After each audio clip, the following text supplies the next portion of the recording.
Hello aspirant. आज हम UP special के लिए टॉप 5 एमसीक्यूज देखने जा रहे हैं। क्या करेंगे हम 500 एमसीक्यू कवर करेंगे यूपी पीसीएस के लिए, यूपी के कोई भी एग्जाम के लिए, यूपी पुलिस, यूपी दरोगा, यूपीएसआई, कोई भी एग्जाम हो यूपी का, एजीटीए का, किसी भी एग्जाम के लिए हम क्या करने जा रहे हैं, यूपी स्पेशल के लिए 500 एमसीक्यू कवर करेंगे। उन जितने 500 एमसीक्यू होंगे उनको पढ़ेंगे, उनका एनालिसिस देखेंगे और करेंगे क्या कि जो क्वेश्चन आ रहे हैं यूपी स्पेशल के, उम्मीद करूंगा कि मैं उसी में से आ जाए और वो चीज़ें आपके पकड़ में रहें और वहाँ से यूपी स्पेशल का कोई भी क्वेश्चन आए तो आप बनाने की स्थिति में अच्छे रहें। चलिए हम शुरू करते हैं। अगर इस सीरीज को हम शुरू करें तो सबसे पहले कहाँ से शुरू करेंगे? हम शुरू करेंगे कि क्वेश्चन वाइज शुरू करते हैं, उसका साथ में एनालिसिस भी हम करेंगे कि मान लो अगर पहला क्वेश्चन पूछा जाता है कि यूपी का क्या है, यूपी के बारे में क्या पूछा जा सकता है, यूपी का स्थापना दिवस क्या पूछा जा सकता है, यूपी का स्थापना दिवस। तो यूपी का स्थापना दिवस कब मनाया जाता है? तो यूपी का स्थापना दिवस जो मनाया जाता है वो मनाया जाता है 24 जनवरी को। कब मनाया जाता है? 24 जनवरी को। और 24 जनवरी को ही उत्तर प्रदेश का जो नाम रखा गया था संयुक्त प्रांत से बदल करके क्या किया गया, 24 जनवरी 1950 को क्या किया गया था, इसी तारीख को यूपी का नाम संयुक्त प्रांत जो था पहले यूपी का नाम था और संयुक्त प्रांत की जगह क्या किया गया, उत्तर प्रदेश किया गया था। ठीक है, तो इसी दिवस को मनाने की शुरुआत की गई कब से? 2018 से की गई। यानी 24 जनवरी जो हम उत्तर प्रदेश का स्थापना दिवस मनाते हैं, कब से मनाते हैं? तो 2018 से मनाते हैं। दो क्वेश्चन कवर हो गए आपके। एक तो स्थापना दिवस कब मनाते हैं? 24 जनवरी को। दूसरा क्या करते हैं? 2018 से मनाना शुरू करते हैं। आगे हम उत्तर प्रदेश के बारे में क्या देखते हैं? उत्तर प्रदेश जो है क्षेत्रफल की दृष्टि से अगर हम देखें, यानी अकॉर्डिंग टू क्षेत्रफल, तो ये भारत का कौन सा राज्य है किस क्षेत्रफल में? भारत का चौथा राज्य है। किसमें? क्षेत्रफल के मामले में। क्षेत्रफल के मामले में उत्तर प्रदेश भारत का कौन सा राज्य आएगा? वो चौथा सबसे बड़ा राज्य आएगा। जबकि जनसंख्या के मामले में पहला राज्य आएगा। ठीक है, अब क्या देखना है? अब ये देखेंगे कि उत्तर प्रदेश की जो राजकीय भाषा है, अगर उत्तर प्रदेश की राजकीय भाषा पूछ ली जाए तो राजकीय भाषा एक तो है हिंदी और दूसरी क्या है उसके साथ में? उर्दू। उर्दू उत्तर प्रदेश की राजकीय भाषा कब बनती है? ये ध्यान रखना, उर्दू 1989 से बनती है। 1989 से क्या है, उर्दू जो है उत्तर प्रदेश की राजकीय भाषा बन जाती है। अगला क्वेश्चन देखते हैं। अगला क्वेश्चन पूछा जाएगा कि उत्तर प्रदेश का राजकीय पुष्प क्या है, यानी उत्तर प्रदेश का क्या, वो है राजकीय पुष्प। तो उत्तर प्रदेश का राजकीय पुष्प क्या है? तो उत्तर प्रदेश का राजकीय पुष्प जो है वो है पलाश। पलाश, इसी को क्या कहते हैं? टेसू। तो जो टेसू का फूल है ये क्या है? उत्तर प्रदेश का राजकीय पुष्प है। ठीक है, अब टेसू को क्या है, जिसे टेसू, इसी को एक नाम और दिया जाता है, इसे क्या कहते हैं? टेसू को ही जंगल की आग। इस पुष्प को क्या कहा जाता है? इसे कहा जाता है जंगल की आग, यानी फ्लेम ऑफ द फॉरेस्ट। क्या कहते हैं? Flame of the forest. ये किसको कहा जाता है? ये कहा जाता है टेसू के फूल को। और इसे कब बनाया गया? उत्तर प्रदेश का राजकीय पुष्प इसे कब घोषित किया गया? इसे राजकीय पुष्प घोषित किया गया 4 जनवरी 2011 को। 4 जनवरी 2011 को उत्तर प्रदेश का राजकीय पुष्प क्या बनता है? पलाश या टेसू बनता है, जिसे जंगल की आग कहते हैं या इसे फ्लेम ऑफ द फॉरेस्ट भी कहा जाता है। अगर उत्तर प्रदेश के राजकीय वृक्ष की बात करें कि उत्तर प्रदेश का राजकीय वृक्ष क्या है, तो वह अशोक। क्या है? अशोक। और इसके साथ में अगर देखें कि राजकीय पक्षी क्या है, तो राजकीय पक्षी क्या है? सारस। तो सारस क्या है? राजकीय पक्षी है। अशोक क्या है? वो राजकीय वृक्ष है। इसके अलावा अगर राजकीय पशु की बात करें तो एक राजकीय पशु है, वो क्या है? राजकीय पशु बारहसिंघा। उत्तर प्रदेश का राजकीय पशु क्या है? बारहसिंघा। यह है उत्तर प्रदेश का राजकीय पशु। इसके अलावा अगर देखें कि राजकीय खेल क्या है, उत्तर प्रदेश का राजकीय खेल क्या है, तो राजकीय खेल क्या है? हॉकी। तो उत्तर प्रदेश का राजकीय खेल क्या है? हॉकी है, ये याद रखेंगे। ठीक है, आगे बढ़ेंगे। आगे बढ़ेंगे तो देखेंगे कि अगला क्वेश्चन क्या है। अगला क्वेश्चन आगे हम देखेंगे कि उत्तर प्रदेश में किस जिले को पीतल नगरी कहते हैं, यानी उत्तर प्रदेश का कौन सा जिला क्या है, क्या कहलाता है? पीतल नगरी। तो उत्तर प्रदेश का कौन सा जिला पीतल नगरी कहलाता है? अगर इसकी बात करें तो वो है मुरादाबाद। तो मुरादाबाद को हम क्या कहते हैं? उत्तर प्रदेश की पीतल नगरी कहते हैं। यानी सबसे अपने उत्कृष्ट पीतल के लिए क्या जाना जाता है? मुरादाबाद फेमस है। ठीक है, इसे पीतल नगरी कहते हैं। पीतल नगरी को इंग्लिश में क्या कहते हैं? Brass city. याद रखना, कभी पीतल नगरी की जगह ना देख करके दे देगा ब्रास सिटी, तो ब्रास सिटी क्या है? मुरादाबाद है। ठीक है, और उत्तर प्रदेश ओडीपी, जो यहाँ एक योजना चलती है ओडीओपी, यानी एक जनपद एक उत्पाद, उस योजना के तहत जो पीतल के उत्पादों को हमें वैश्विक पहचान देने का काम किया जा रहा है। अब इसी तरह से कुछ और फेमस सिटी, जैसे ताला नगरी किसको कहते हैं? उत्तर प्रदेश में जो ताला नगरी है, ये ताला नगरी किस नाम, कौन सा शहर फेमस है? तो अलीगढ़ जो है ये ताला नगरी के नाम से फेमस है। ठीक है, तो अलीगढ़ की पहचान क्या है? ताला नगरी के नाम से। इसी तरह कांच की चूड़ियों का शहर किसे कहते हैं? कांच की चूड़ियों का शहर, कांच की चूड़ियों का शहर क्या कहलाता है? वो है फिरोजाबाद। क्या है, फिरोजाबाद। अब फिरोजाबाद को क्या कहते हैं, कांच की चूड़ियों को शहर। इसे एक दूसरा नाम क्या देते हैं, इसे कहते हैं सुहाग नगरी। सुहाग नगरी किसको कहते हैं, तो याद रखेंगे फिरोजाबाद को कहते हैं। खेल के सामान का शहर किसे कहते हैं, जहाँ स्पोर्ट की ज्यादातर सामानें मिलती हैं, उस शहर को क्या कहते हैं, उसको कहते हैं मेरठ। मेरठ में क्या होता है, स्पोर्ट की ज्यादातर सामानें मिलती है, इसलिए वहाँ क्या कहते हैं, खेल के सामान का शहर कहते हैं। इसी तरह से याद रखना, इत्र का नगर किसे कहते हैं उत्तर प्रदेश में, इत्र नगरी। इत्र नगरी कहते हैं कन्नौज। कन्नौज के इत्र नगरी के नाम से जाना जाता है। इसी तरह क्या है, फेमस है कालीन का उद्योग। अगर कालीन उद्योग की बात करें तो कालीन उद्योग के लिए क्या फेमस है, तो है भदोही। तो भदोही क्या है, कालीन उद्योग के लिए फेमस है। ठीक है, आगे देखते हैं, आगे बढ़ते हैं। तो उत्तर प्रदेश में एक रामभर स्तूप है। क्या है, अगला क्वेश्चन क्या हो जाएगा, रामभर स्तूप। रामभर स्तूप, तो जो रामभर स्तूप है उत्तर प्रदेश के कहाँ पे पड़ता है, तो उत्तर प्रदेश के किस जिले में, तो ये उत्तर प्रदेश के कुशीनगर में पड़ता है। कहाँ पे पड़ता है, कुशीनगर। तो क्या याद रखना, जो रामभर स्तूप है ये कुशीनगर में है। और ये वही स्थान है, रामभर स्तूप कहाँ पे बनाया गया है, ये वही स्थान है कुशीनगर में जहाँ महात्मा बुद्ध का क्या हुआ था, महापरिनिर्वाण मिला था। महापरिनिर्वाण की प्राप्ति कहाँ हुई, कुशीनगर में। तो वहीं पर रामभर स्तूप बनाया गया। महापरिनिर्वाण का मतलब अंतिम सांस उन्होंने यहीं पे ली थी। अंतिम सांस कहाँ ली थी, यहीं कुशीनगर में ली थी। इसलिए ये क्या हो गया, एक स्थल बन गया पवित्र पवित्र। आगे इसी से रिलेटेड कुछ चीजें और देख लेते हैं कि जो सारनाथ है, अगर कभी पूछ ले कि सारनाथ कहाँ है, तो सारनाथ का स्तूप कहाँ पे बनाया गया, ये वाराणसी में है। अब ये किस घटना के लिए प्रसिद्ध है, तो जो यहाँ पे गौतम बुद्ध ने क्या किया, अपना प्रथम उपदेश दिया। यानी प्रथम उपदेश कहाँ दिया था, तो सारनाथ में दिया था। क्या याद रखेंगे, प्रथम उपदेश कहाँ दिया, सारनाथ में दिया। अब जो है प्रथम उपदेश दिया है सारनाथ में दिया, तो ये घटना क्या कहलाई, ये घटना कहलाई धर्म चक्र प्रवर्तन। धर्म चक्र प्रवर्तन किस घटना को कहते हैं, जो सारनाथ में गौतम बुद्ध ने अपना पहला उपदेश दिया। अब गौतम बुद्ध ने अपने जीवन के सर्वाधिक उपदेश कहाँ दिए थे, अगर पूछ ले मैक्सिमम उपदेश कहाँ दिए, मैक्सिमम उपदेश कहाँ दिया गौतम बुद्ध ने, तो वह स्थान है श्रावस्ती। श्रावस्ती में क्या किया उन्होंने, मैक्सिमम उपदेश दिए अपने जीवन के। आगे देखते हैं, अगला क्वेश्चन क्या देखते हैं। अगला क्वेश्चन अगर हम देखें तो क्या है कि जो उत्तर प्रदेश की बुंदेलखंड रियासत में कुल कितने जिले शामिल हैं। अगर ये क्वेश्चन पूछा जाए कि उत्तर प्रदेश की बुंदेलखंड रियासत में, यानी यूपी की क्या है, बुंदेलखंड की जो रियासत है, बुंदेलखंड रियासत में कुल कितने जिले शामिल हैं, कितने जिले शामिल हैं, तो कितने जिले शामिल हैं, तो कुल यहाँ 7 जिले शामिल हैं। बुंदेलखंड रियासत में कितने जिले आते हैं, 7 जिले आते हैं। ठीक है, आगे बढ़ते हैं। आगे बढ़ेंगे तो क्या चीजें मिलेंगी, आगे बढ़ेंगे तो हम क्या देखेंगे कि उत्तर प्रदेश में चौधरी चरण सिंह अंतरराष्ट्रीय हवाई अड्डा कहाँ पे है। अगर क्वेश्चन पूछ ले कि उत्तर प्रदेश में चौधरी चरण सिंह हवाई अड्डा, ये एक अंतरराष्ट्रीय हवाई अड्डा के नाम से है, तो चौधरी चरण सिंह अंतरराष्ट्रीय हवाई अड्डा कहाँ है, ये है लखनऊ में। क्या याद रखना है कि लखनऊ में कौन सा हवाई अड्डा है, चौधरी चरण सिंह हवाई अड्डा। ठीक है, इसी तरह से याद रखना लाल बहादुर शास्त्री, लाल बहादुर शास्त्री हवाई अड्डा कहाँ है, तो ये वाराणसी में। वाराणसी में कौन सा हवाई अड्डा है, लाल बहादुर शास्त्री हवाई अड्डा है। ठीक है, आगे देखते हैं, अगला क्वेश्चन क्या देखेंगे। अगला क्वेश्चन देखेंगे कि उत्तर प्रदेश में कौन सा जिला क्या कहलाता है, चीनी का कटोरा। कौन सा जिला चीनी का कटोरा कहलाता है, तो चीनी का कटोरा कौन सा जिला कहलाएगा, तो चीनी का कटोरा कौन सा जिला कहलाता है उत्तर प्रदेश में, वह मुजफ्फरनगर।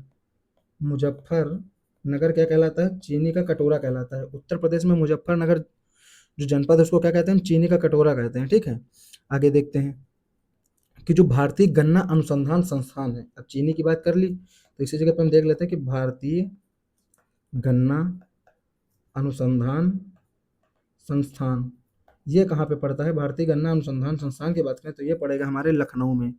कहाँ स्थित है, लखनऊ में।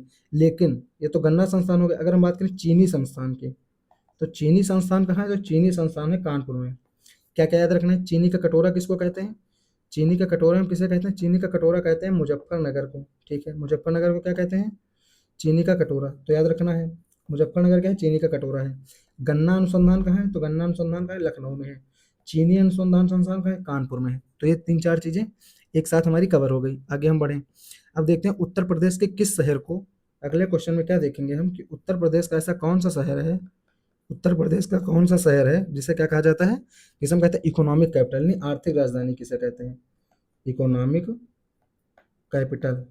उत्तर प्रदेश में इकोनॉमिक कैपिटल किस सिटी को कहा जाता है, तो ये किसको कहते हैं, ये कहते हैं कानपुर को। उत्तर प्रदेश का कौन सा शहर इकोनॉमिक कैपिटल कहलाता है, तो है कानपुर। कानपुर को क्या कहा जाता है, आर्थिक राजधानी कहा जाता है। साथ में इसे एक नाम और देते हैं कानपुर को, कानपुर को हम कहते हैं उत्तर भारत का, उत्तर भारत का क्या कहते हैं, उत्तर भारत का मैनचेस्टर। अगर बात पड़े उत्तर भारत का मैनचेस्टर किसको कहते हैं, तो है कानपुर को।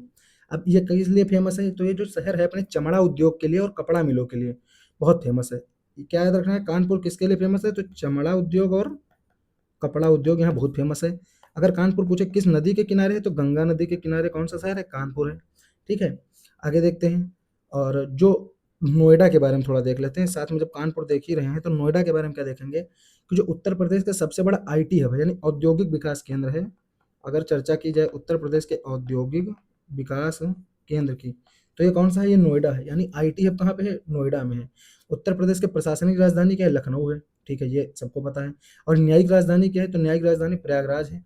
तो उत्तर प्रदेश के बारे में तीन चीजें, और एक तो प्रशासनिक राजधानी, ये क्या है, लखनऊ। ठीक है, इसके अलावा देखते हैं न्यायिक राजधानी, तो न्यायिक राजधानी क्या है, प्रयागराज। और अब देखेंगे अगर उत्तर प्रदेश की सांस्कृतिक राजधानी, तो सांस्कृतिक राजधानी में क्या आएगा, सांस्कृतिक राजधानी में आ जाएगी वाराणसी। ये हो गया। अगला देखते हैं, इसके बाद कौन सा क्वेश्चन आता है। इसके बाद क्वेश्चन आएगा, उत्तर प्रदेश में दुधवा राष्ट्रीय उद्यान कहाँ है। अगर बात करें दुधवा राष्ट्रीय उद्यान की, दुधवा राष्ट्रीय उद्यान कहाँ है, तो क्या याद रखना, दुधवा राष्ट्रीय उद्यान कहाँ पे है? तो दुधवा राष्ट्रीय उद्यान पड़ेगा उत्तर प्रदेश में, कहाँ, लखीमपुर खीरी। तो लखीमपुर खीरी में क्या पड़ेगा, दुधवा राष्ट्रीय उद्यान। अब ये उत्तर प्रदेश का एकमात्र राष्ट्रीय उद्यान है जो कहाँ है, लखीमपुर खीरी जिले में है। अब इसकी बाउंड्री क्या है, इसकी बाउंड्री लगती है नेपाल से। तो याद रखना है कि इसकी बाउंड्री कहाँ से लगती है, नेपाल से लगती है। इसकी स्थापना कब होती है, इसका ईयर याद रखना, इसकी स्थापना होती है 1977 में। ठीक है, अब ये किस लिए फेमस है, ये फेमस है बाघ, बारहसिंघा और गैंडों के संरक्षण के लिए। यहाँ पे किसका संरक्षण होता है, बाघ, बारहसिंघा जो उत्तर प्रदेश का राजकीय पशु है, और क्या है, इसके अलावा गैंडा, इनके संरक्षण के लिए क्या है, ये फेमस है। लखीमपुर से संबंधित एक चीज और याद रखनी है कि जो लखीमपुर का जिला है, यह उत्तर प्रदेश में क्षेत्रफल की दृष्टि से, क्षेत्रफल की दृष्टि से क्या है, सबसे बड़ा जिला है। तो उत्तर प्रदेश में क्षेत्रफल की दृष्टि से सबसे बड़ा जिला कौन सा है, वो है लखीमपुर ही। तो याद रखेंगे। ठीक है, आगे देखते हैं कि दुधवा टाइगर रिजर्व जो है, इसके अंतर्गत कुछ और अभयारण्य शामिल है, जैसे किशनपुर वन्यजीव विहार। इसी में कौन कौन सा शामिल है, किशनपुर वन्यजीव विहार इसी में शामिल है। ठीक है, इसी दुधवा में, दुधवा के क्षेत्र के अंतर्गत आता है। एक और है करतनिया घाट। तो करतनिया घाट जो वन्यजीव विहार है, ये किस में शामिल है, इसी के अंदर शामिल आता है। ठीक है, आगे देखते हैं कि उत्तर प्रदेश से रिलेटेड जो उत्तर प्रदेश विधानसभा बनी, उत्तर प्रदेश विधानसभा के प्रथम अध्यक्ष कौन थे। अगर पूछ ले उत्तर प्रदेश विधानसभा के प्रथम अध्यक्ष कौन थे, तो क्या है, प्रथम अध्यक्ष उत्तर प्रदेश विधानसभा के कौन है, वो है पुरुषोत्तम दास टंडन। उनका क्या नाम है, पहले अध्यक्ष का, जो उत्तर प्रदेश के पहले अध्यक्ष हैं वो पुरुषोत्तम दास टंडन। याद रखना है, पुरुषोत्तम दास टंडन क्या है, उत्तर प्रदेश विधानसभा के प्रथम अध्यक्ष हैं। ये याद रखेंगे। ठीक है, और जो पहले मुख्यमंत्री हैं, अगर पूछ ले कि फर्स्ट सीएम कौन है उत्तर प्रदेश के, तो पहले सीएम में किसका नाम आएगा, पहले सीएम होंगे गोविंद बल्लभ पंत। कौन होंगे, गोविंद बल्लभ पंत। तो गोविंद बल्लभ पंत क्या हो गए, उत्तर प्रदेश के पहले सीएम हो जाते हैं। उत्तर प्रदेश की पहली महिला राज्यपाल, या भारत की अगर पूछ ले पहली महिला राज्यपाल, अगर उत्तर प्रदेश या भारत की पहली महिला राज्यपाल की चर्चा की जाए, तो उसमें किसका नाम आएगा, उसमें नाम आएगा सरोजनी नायडू का। तो सरोजनी नायडू कौन है, उत्तर प्रदेश की पहली महिला राज्यपाल हैं। इसके साथ ही भारत की भी पहली महिला राज्यपाल हैं। आगे देखेंगे कि उत्तर प्रदेश में विधानसभा की कितनी सीटें हैं, तो उत्तर प्रदेश में विधानसभा की अगर सीटों की चर्चा किया जाए तो वह 403। कितनी है, 403। ठीक है, आगे बढ़ते हैं। आगे देखें कि नवाबगंज पक्षी अभयारण्य कहाँ है। अगर ये क्वेश्चन पूछा जाए कि नवाबगंज पक्षी अभयारण्य, नवाबगंज पक्षी अभयारण्य कहाँ है, तो कहाँ पे है भैया, नवाबगंज पक्षी अभयारण्य किस जनपद में, तो पड़ेगा उन्नाव में। उन्नाव में क्या है, नवाबगंज पक्षी अभयारण्य है। याद रखेंगे कि उन्नाव में क्या है, नवाबगंज पक्षी अभयारण्य कहाँ है, तो ये है उन्नाव में। ये याद रखेंगे। ठीक है, अब इसका बात क्या है, अब इस पक्षी अभयारण्य का नाम बदल करके क्या किया गया है, चंद्रशेखर आजाद पक्षी अभयारण्य। चंद्रशेखर आजाद पक्षी अभयारण्य किसका नाम बदल के किया गया है, इसी का किया गया। ठीक है, और यह उत्तर प्रदेश का एक रामसर साइट भी है। क्या याद रखना है कि रामसर साइट में भी इसका नाम आता है। इसी तरह से एक है समसपुर पक्षी विहार, समसपुर पक्षी विहार। तो समसपुर पक्षी विहार कहाँ पे पड़ेगा, तो समसपुर पक्षी विहार पड़ेगा रायबरेली में। कहाँ पर पड़ेगा, रायबरेली में। याद रखना है कि रायबरेली में कौन सा पक्षी अभयारण्य है, समसपुर। और इसी तरह सुरहाताल, सुरहाताल पक्षी अभयारण्य कहाँ है, जिसे आप कहते हैं जेपी नारायण पक्षी अभयारण्य। जेपी नारायण पक्षी अभयारण्य या सुरहाताल, क्या कहते हैं, सुरहाताल पक्षी अभयारण्य। ये कहाँ पे पड़ेगा, तो ये पड़ेगा आपका बलिया जनपद में। कहाँ पे पड़ेगा, बलिया में। ठीक है, तो ये बलिया में पड़ेगा। अब इसके बाद देखते हैं कि उत्तर प्रदेश में क्या है, उत्तर प्रदेश में यूरेनियम के भंडार पाए जाते हैं। तो किस जनपद में उत्तर प्रदेश के सबसे समृद्ध यूरेनियम भंडार हैं? अगर बात करें यूरेनियम भंडार की, तो ये क्या कह रहा है, उत्तर प्रदेश के किस जनपद में है? तो ये उत्तर प्रदेश के ललितपुर जनपद में, याद क्या रखना है, ललितपुर जनपद। ललितपुर जनपद में क्या है, यूरेनियम के भंडार। ठीक है, आगे क्या कहते हैं, जो ललितपुर का जनपद है, ललितपुर जनपद है, ये 3 तरफ से क्या है, मध्य प्रदेश से घिरा हुआ है। ठीक है, अब इसी तरह से हीरे का कहाँ मिलता है? ये तो हो गया किसका, यूरेनियम का। अगर हीरे की चर्चा की जाए तो हीरा बांदा जनपद में, बांदा जनपद हीरा में। इसी तरह से क्या है, हमीरपुर के जनपद में क्या है, हमीरपुर जनपद की अगर बात करें तो यहाँ है जिप्सम। तो जिप्सम कहाँ हो गया, हमीरपुर में, जिप्सम हमीरपुर में। इसी तरह सिंगरौली क्षेत्र, कोयला का क्षेत्र कहाँ है, वो सोनभद्र जनपद में है। ठीक है, सोनभद्र जनपद में। बलुआ पत्थर सबसे ज्यादा कहाँ मिलता है, अगर पूछ ले बलुआ पत्थर, तो बलुआ पत्थर सबसे ज्यादा मिलता है मिर्जापुर में। याद रखेंगे, मिर्जापुर याद रखेंगे। आगे बढ़ते हैं, आगे देखेंगे कि उत्तर प्रदेश का क्या है, सबसे पुराना विश्वविद्यालय कौन सा है? उत्तर प्रदेश का सबसे पुराना विश्वविद्यालय, अगर बात करें उत्तर प्रदेश के सबसे पुराने विश्वविद्यालय की, तो कौन सा है?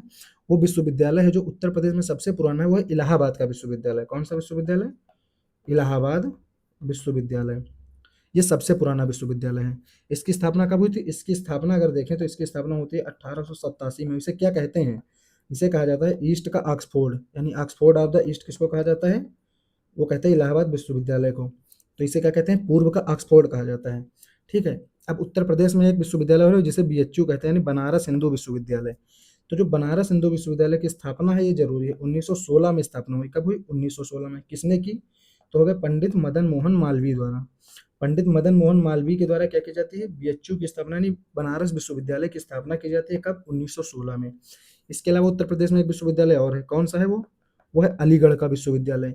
तो अगर अलीगढ़ विश्वविद्यालय की चर्चा करें तो अलीगढ़ विश्वविद्यालय की स्थापना कब होती है? 1920 में। कब होती है? 1920 में। किसके प्रयासों से होती है? तो सर सैयद अहमद खान के प्रयासों से।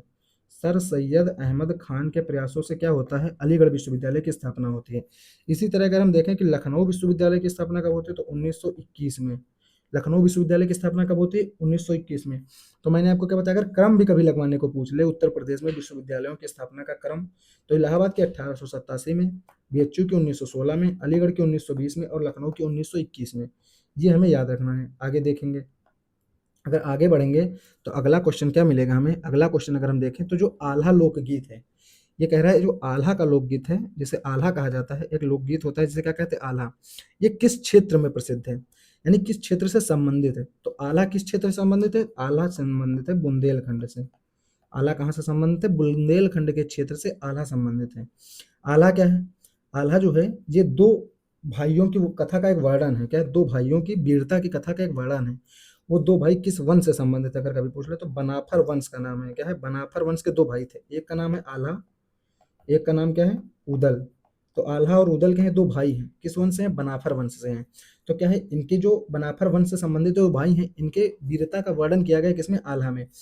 आल्हा सामान्यतः किस ऋतु में गाया जाता है? तो वर्षा ऋतु में इसका सामान्यतः गायन करते हैं। तो याद रखें कि किस ऋतु में इसको गाते हैं लगभग? तो इसको कहते हैं वर्षा ऋतु में। आगे बढ़ें, अगला बढ़ेंगे तो अगला क्वेश्चन की तरह से क्या पूछा जा सकता है? जगनिक।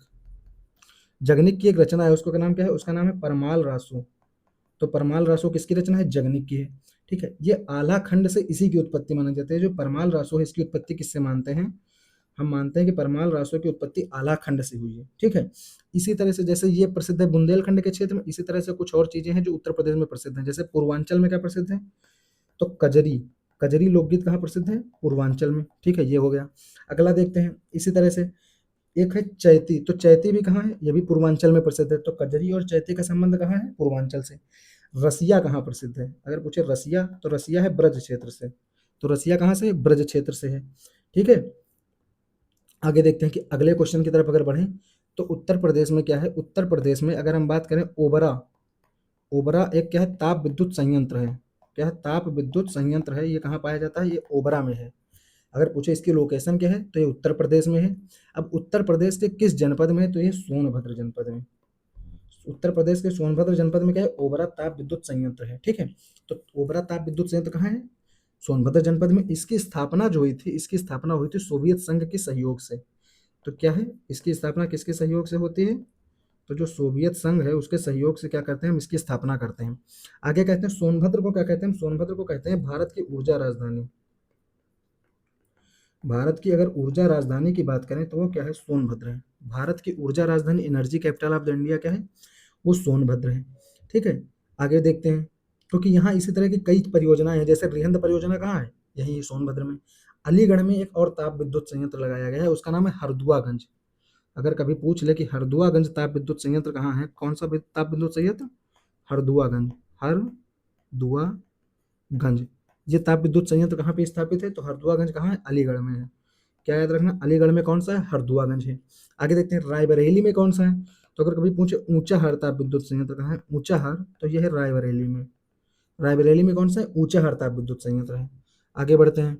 आगे बढ़ेंगे तो क्या मिलेगा, उत्तर प्रदेश का एक और क्वेश्चन ऐसे पूछा जा सकता है कि जो सोनभद्र जिला है, सोनभद्र जिला 4 राज्यों की सीमाओं से बाउंड्री लगाता है। कौन कौन से 4 राज्य हैं, क्योंकि ये क्वेश्चन बार बार पूछा जा चुका है। उत्तर प्रदेश में एक जनपद है सोनभद्र। अब इस जनपद की बाउंड्री क्या है, 4 राज्यों से लगती है।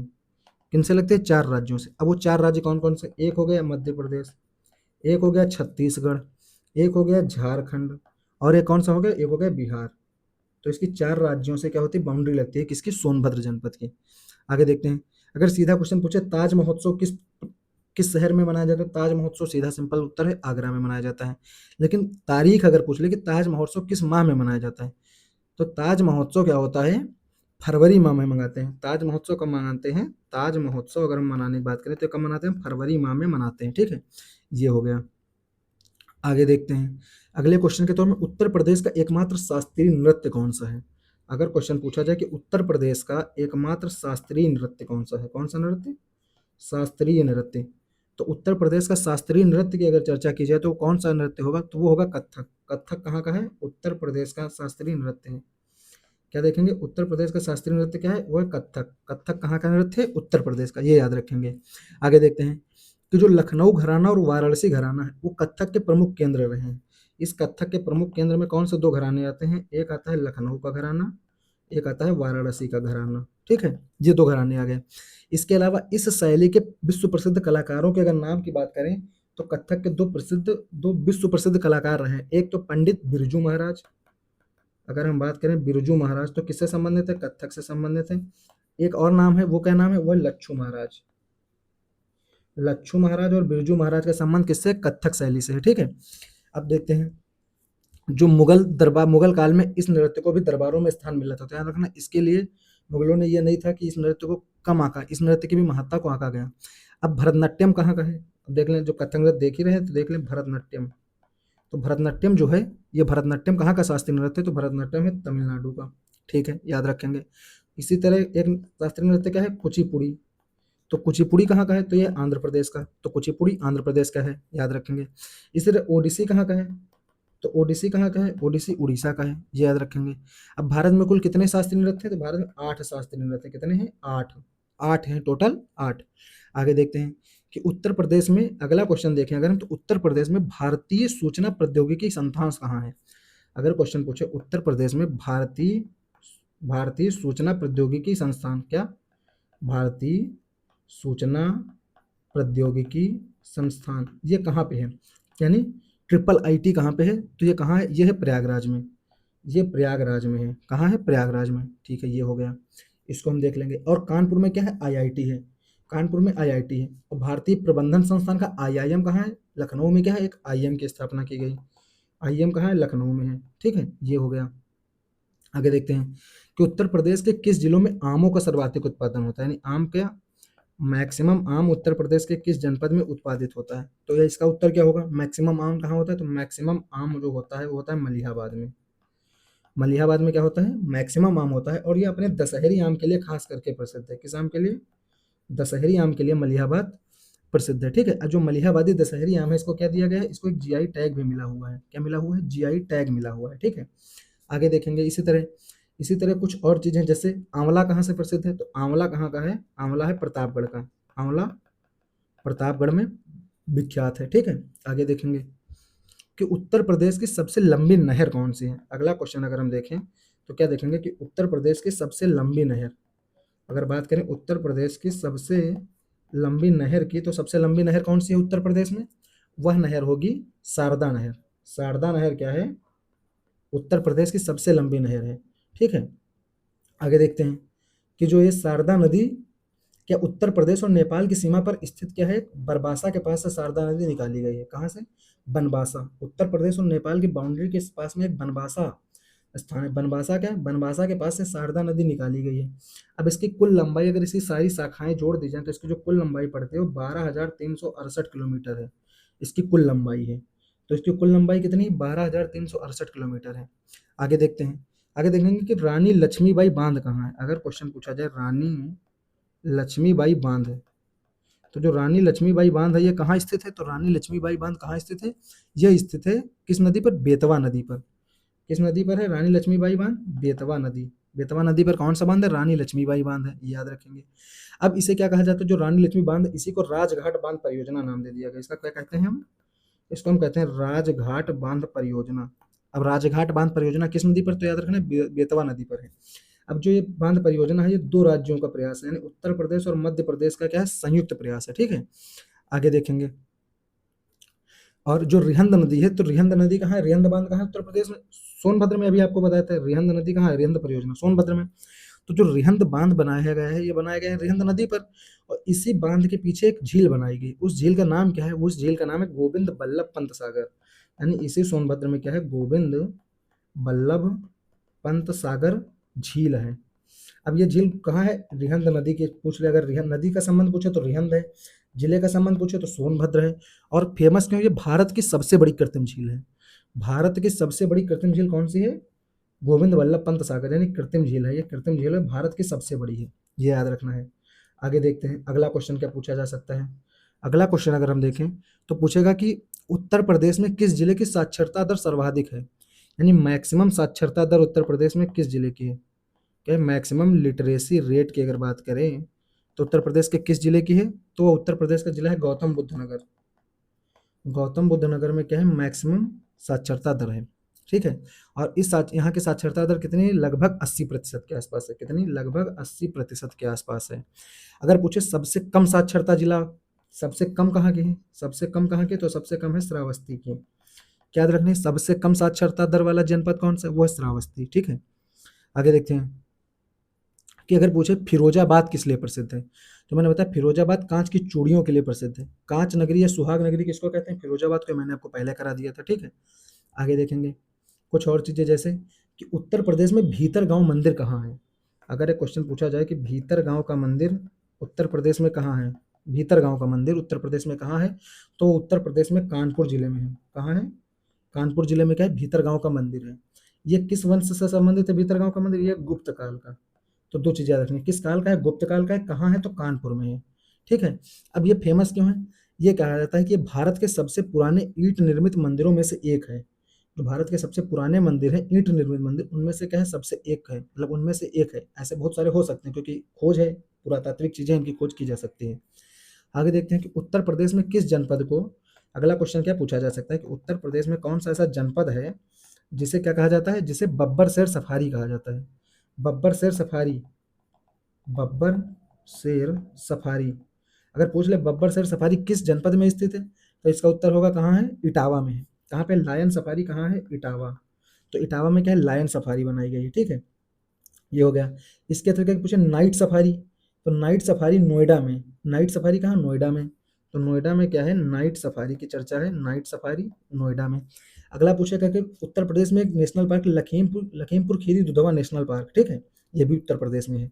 आगे देखेंगे कि एक शहीद अशफाक उल्ला खां प्राणी उद्यान है।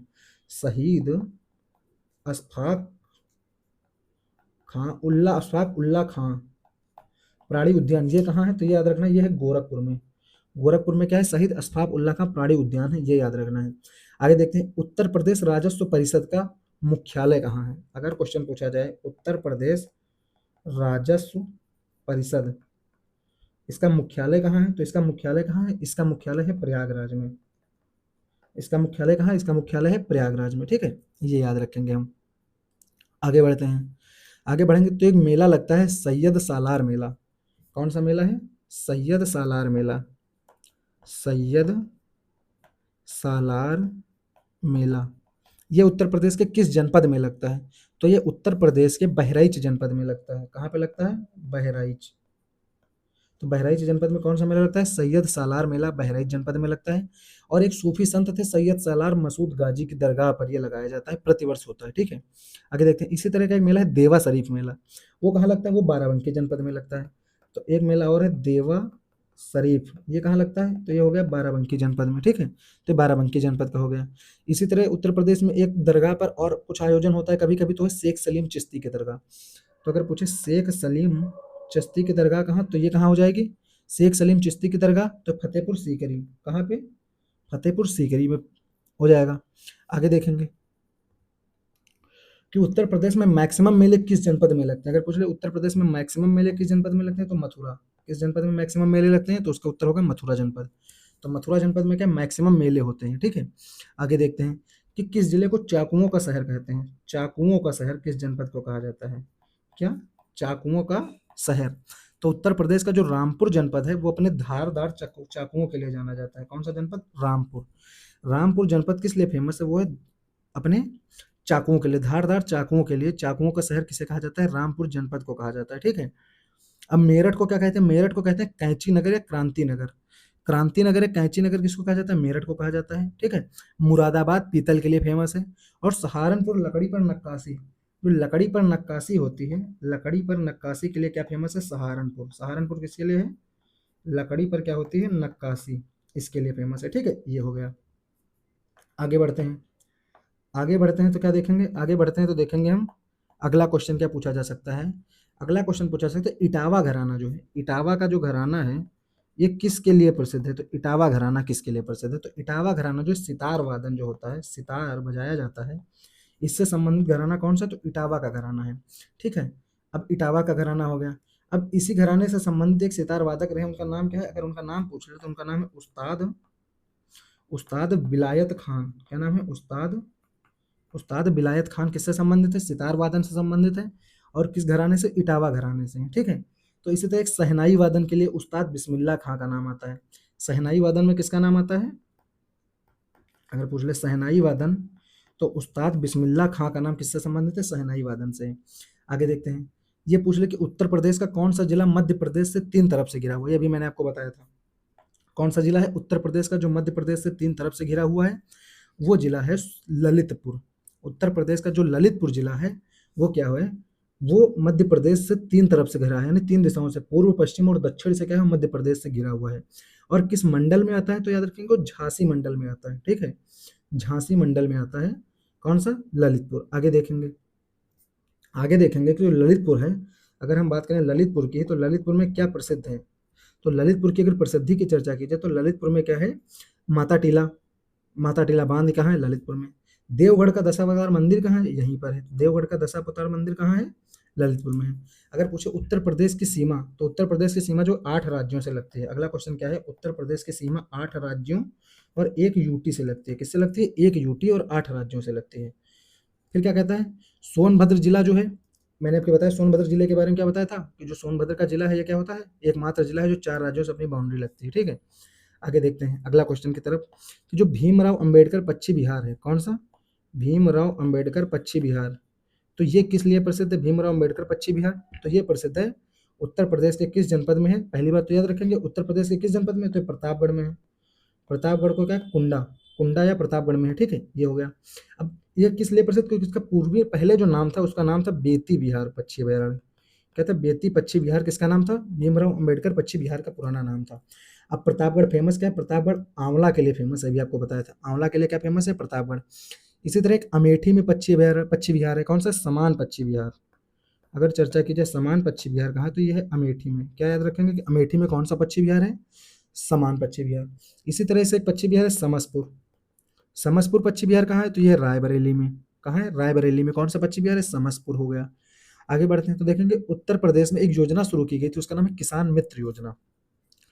उत्तर प्रदेश में एक योजना शुरू की गई है, कौन सी योजना है? किसान मित्र योजना। अब ये जो किसान मित्र योजना है कब शुरू की गई थी? तो ये शुरू की गई थी 18 जून 2001 को। क्या याद रखना? 18 जून 2001 को कौन सी योजना शुरू की गई? किसान मित्र योजना शुरू की गई उत्तर प्रदेश में। ठीक है, अब इसका उद्देश्य क्या थे? किसानों को कृषि संबंधी नई तकनीक और सरकारी योजनाओं की जानकारी उनके घर घर तक पहुंचानी थी, इसलिए शुरू की गई थी। अगर पूछे अगला क्वेश्चन कि अमीर खुसरो, अमीर खुसरो का जन्म उत्तर प्रदेश के किस जिले में हुआ है? तो अमीर खुसरो का जन्म जो उत्तर प्रदेश में हुआ, एटा जनपद के कासगंज या एटा जनपद। तो अगर दोनों में से कुछ भी ऑप्शन में है तो वो सही होगा। क्या है? एटा जनपद में हुआ है किसका जन्म? अमीर खुसरो का। आगे देखते हैं कि अमीर खुसरो की एक उपाधि है, उनको क्या कहते हैं? अमीर खुसरो को कहते हैं तोता ए हिंद। तोता ए हिंद किसको कहते हैं? अमीर खुसरो को कहा जाता है। तो अमीर खुसरो को क्या कहते हैं? तोता ए हिंद के नाम से जाना जाता है। और खुसरो को क्या कहते हैं? खड़ी बोली हिंदी का जनक कहते हैं। खड़ी बोली हिंदी का जनक किसे कहा जाता है? खड़ी बोली हिंदी का जनक क्या है? अमीर खुसरो को माना जाता है। ठीक है। इसके अलावा सितार, तबला जैसे वाद्य यंत्रों का आविष्कारक भी इन्हीं को मानते हैं हम। सितार और तबला जैसे अगर वाद्य यंत्रों का आविष्कारक पूछा जाए तो कौन होंगे? तो अमीर खुसरो ही होंगे। ठीक है, ये हो जाएंगे। अब ये किसके शिष्य थे? तो ये शिष्य थे, याद रखना, निजामुद्दीन औलिया के। निजामुद्दीन औलिया के क्या है? ये शिष्य हैं, ये याद रखेंगे। आगे देखेंगे कि अगला क्वेश्चन क्या पूछा जा सकता है। अगला क्वेश्चन पूछा जा सकता है कि उत्तर प्रदेश में भारतीय दलहन अनुसंधान संस्थान कहाँ है? उत्तर प्रदेश में क्या है? दलहन अनुसंधान संस्थान कहाँ है? तो ये कहाँ पे पड़ेगा उत्तर प्रदेश में? ये पड़ेगा कानपुर में। कानपुर में क्या है? दलहन अनुसंधान संस्थान कहाँ है? कानपुर में है। और कानपुर को क्या कहते हैं? औद्योगिक शहर कहा जाता था। ठीक है। इसी तरह से गन्ना अनुसंधान संस्थान लखनऊ में, आपको बताया था मैंने। गन्ना कहाँ बताया था? लखनऊ में। लखनऊ में बताया था। ठीक है। एक और अनुसंधान संस्थान है लखनऊ में, वो है केंद्रीय औषधि अनुसंधान संस्थान। केंद्रीय औषधि अनुसंधान संस्थान कहाँ? याद रखना है, केंद्रीय औषधि अनुसंधान संस्थान, ये कहाँ है? लखनऊ में है। इसके अलावा सब्जी अनुसंधान संस्थान कहाँ है? तो वाराणसी में। वाराणसी में क्या है? सब्जी अनुसंधान संस्थान। ये कहाँ पे पड़ेगा? वाराणसी में पड़ेगा। ठीक है। इसके अलावा चारागाह अनुसंधान संस्थान कहाँ है? अगर पूछ ले चारागाह अनुसंधान संस्थान कहाँ है, तो याद रखना है झांसी में है। कहाँ है? झांसी में है। झांसी में कौन सा अनुसंधान संस्थान है? चारागाह। अगला देखते हैं कि उत्तर प्रदेश की पहली महिला मुख्यमंत्री कौन थी? तो अगर क्वेश्चन आए उत्तर प्रदेश की पहली महिला मुख्यमंत्री, फर्स्ट सीएम जो थी महिलाओं में, वो थे सुचेता कृपलानी। सुचेता कृपलानी क्या है? उत्तर प्रदेश की पहली महिला मुख्यमंत्री हैं। ठीक है। और सरोजनी नायडू क्या है? सरोजनी नायडू उत्तर प्रदेश की पहली महिला राज्यपाल है। इसके अलावा मायावती जी के बारे में क्या कहते हैं कि मायावती जो है उत्तर प्रदेश की पहली दलित महिला मुख्यमंत्री है। मायावती क्या है? उत्तर प्रदेश की पहली दलित महिला मुख्यमंत्री है, ना कि पहली महिला मुख्यमंत्री है। ठीक है। और उन्होंने सर्वाधिक 4 बार मुख्यमंत्री पद की शपथ ली है। कितनी बार? 4 बार इन्होंने क्या है? मुख्यमंत्री पद की शपथ ली है। आगे देखते हैं, जो विजय लक्ष्मी पंडित हैं वो संयुक्त राष्ट्र महासभा की पहली महिला अध्यक्ष बनती हैं। संयुक्त राष्ट्र महासभा, जनरल असेंबली जो होती है इसकी क्या बनती है? विजय लक्ष्मी पंडित पहली महिला अध्यक्ष। फर्स्ट महिला अध्यक्ष कौन है? विजय लक्ष्मी पंडित बनती है। ठीक है, ये हो गया। आगे बढ़ते हैं। आगे बढ़ने क्वेश्चन और कौन सा मिलता है? एक क्वेश्चन मिलता है कालिंजर का किला। कालिंजर किला। कालिंजर का किला कहाँ है? तो कालिंजर का किला है कहाँ पर? बांदा जनपद में। कालिंजर का किला किस जनपद में पड़ेगा? तो ये पड़ेगा बांदा जनपद में। ठीक है। कालिंजर किला विंध्य पर्वत श्रेणी का एक हिस्सा है और कहाँ है? बांदा जनपद में है। ठीक है। आगे देखते हैं, जो शेर शाह सूरी की मौत हुई थी वो इसी कालिंजर किला पर अटैक करते समय हुई थी। तो यहाँ पे क्या है? किले के भीतर ही एक मंदिर बनाया गया जिसे क्या कहते हैं? नीलकंठ महादेव का मंदिर। नीलकंठ महादेव मंदिर अगर पूछ ले कहाँ है, तो इसी कालिंजर किले के अंदर है। ठीक है। आगे देखते हैं कि उत्तर प्रदेश का कौन सा जो शहर है उसे हथकरघा उद्योग उत्तर प्रदेश के कौन से शहर में फेमस है? हथकरघा उद्योग। तो वो कहाँ का है? वो है टांडा, यानी अंबेडकर नगर का। टांडा या अंबेडकर नगर, दोनों में से कुछ भी ऑप्शन में, टांडा भी हो सकता है या अंबेडकर नगर भी हो सकता है। ठीक है। तो अंबेडकर नगर जिले का एक टांडा शहर है, वो किस लिए फेमस है? वो फेमस है हथकरघा उद्योग के लिए। ठीक है। आगे बढ़ते हैं। बनारसी साड़ी के लिए तो जानते हैं कौन सा शहर फेमस हो सकता है? वाराणसी हो सकता है। इसी तरह हथकरघा के लिए कुछ और शहर भी फेमस, जैसे मऊ और आजमगढ़, लेकिन सबसे ज्यादा जो फेमस है वो है टांडा। आगे बढ़ते हैं। आगे बढ़ेंगे तो कुछ क्वेश्चन और, जैसे एक क्वेश्चन पूछा जा सकता है उत्तर प्रदेश के बारे में, वो पूछा सकता है नरोरा परमाणु ऊर्जा स्टेशन कहाँ है? नरोरा परमाणु ऊर्जा स्टेशन कहाँ पर लगाया गया है उत्तर प्रदेश में? तो है लगाया गया है बुलंदशहर में। बुलंदशहर। अब बुलंदशहर जो है ये गंगा नदी के तट पर स्थित है, यानी गंगा नदी इसे यहाँ से गुजरती है। तो बुलंदशहर के पास क्या लगाया गया? नरोरा परमाणु ऊर्जा स्टेशन लगाया गया है। ठीक है, ये हो गया। इसके अलावा अगर कोई क्वेश्चन पूछा जा सकता है, जैसे एक बटेश्वर मेला है, तो बटेश्वर मेला कहाँ होता है? आगरा जिले में होता है। तो क्या रखना, बटेश्वर मेला जो है कौन सा मेला, लिख देता हूँ मैं, वो है बटेश्वर मेला। तो अगर बटेश्वर मेला की बात करें तो ये होता है आगरा में। और ये क्या है? ये पशु मेला है। ये क्या है? पशु मेला है। तो अगर पूछ ले बटेश्वर मेला किस नदी के तट पर होता है, तो यमुना नदी के तट पर होता है, ये भी याद रखना है हमें। और बटेश्वर को क्या कहते हैं हम, 101 शिव मंदिरों का शहर कहते हैं। बटेश्वर को क्या कहते हैं, बटेश्वर को कहते हैं 101 शिव मंदिरों का शहर। शिव मंदिरों का शहर किसको कहा जाता है, उसको कहते हैं बटेश्वर को। ठीक है, तो ये बटेश्वर किस लिए, बटेश्वर जो अटल बिहारी वाजपेयी हमारे देश के प्रधानमंत्री रहे हैं, वो इन्हीं का पैतृक गांव है। ये बटेश्वर जो है इन्हीं का पैतृक गांव है। ठीक है, आगरा में ही एक और मेला होता है जिसे कहते हैं कैलाश मेला। तो कैलाश मेला कहाँ होता है, आगरा में होता है, ये भी याद रखेंगे। आगे देखते हैं अगला क्वेश्चन क्या पूछा जा सकता है इस टॉपिक से। अगला क्वेश्चन पूछा जा सकता है कि जो उत्तर प्रदेश में है, किस जिले को हम भारत का मैनचेस्टर कहते हैं। भारत का मैनचेस्टर उत्तर प्रदेश का कौन सा जिला कहलाता है, वह उत्तर है कानपुर। कानपुर को हम क्या कहते हैं, भारत का मैनचेस्टर कहा जाता है। ठीक है, क्योंकि यहाँ कपड़ा मिल औद्योगिक गतिविधियां बहुत ज़्यादा होती हैं। मैंने आपको पहले बताया यहाँ पर क्या होता है, सूती कपड़ा और चमड़ा उद्योग का बहुत बड़ा व्यापार है इस शहर में। ठीक है, आगे देखते हैं कि उत्तर प्रदेश में एक अभियान चलाया गया था, स्कूल चलो अभियान। कौन सा अभियान, स्कूल चलो अभियान। तो स्कूल चलो अभियान उत्तर प्रदेश में कब शुरू किया गया था, अगर बात की जाए तो उत्तर प्रदेश में ये अभियान कब शुरू किया गया, ये अभियान शुरू किया गया वर्ष 2000 में। कब शुरू किया गया, वर्ष 2000 में। मैंने जो स्कीम है इसी के बीच बीच में करवा दे रहा हूँ, एक एक जैसे 15-20 क्वेश्चन के बाद एक स्कीम, ताकि याद रहे आपको। अगर मैं एक साथ करवा दूंगा ईयर वाइज तो याद करना बहुत मुश्किल होगा, ऐसे मैं बीच बीच कराता हूँ तो हो सकता है आप याद कर पाए इनको।